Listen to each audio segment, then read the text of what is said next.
Hello, I'm Lincoln Van Pelt, and this week in history, it's the LincolnDouglas Debates of 1858. Often when on a long journey, one will come to a fork in the road.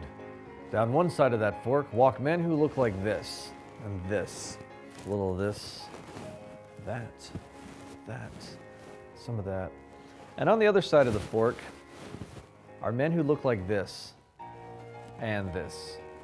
Notice how they both have terrible hair? Well, for brevity's sake, we'll be referring to them today as Douglas Trump.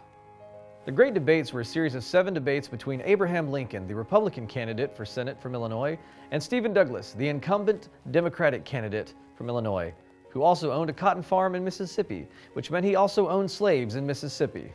What were supposed to be a series of debates about policy that no one cared about quickly became debates about the heart of a nation. And by heart of a nation, I mean debates about whether certain people should be allowed to live in certain places. You're fired. You hear that? That was a quote from Donald Trump. And I ask you, are you in favor of conferring upon the Negro the rights and privileges of citizenship? That was a quote from Stephen Douglas.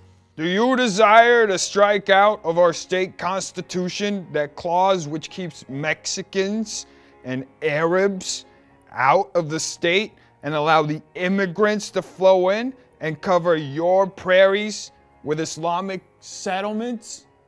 And that one was a little bit of both. 150 years ago, we were faced with a choice. Do we nationalize slavery and inequality? Or do we take the words of our forefathers as if all men really are created equal and are endowed by the Creator with certain unalienable rights?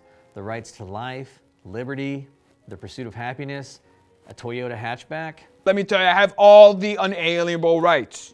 On the base of the Statue of Liberty it says, "Give me your tired, your poor, your huddled masses yearning to be free." Not, "No vacancy, you might be ISIS, but have you seen our wall?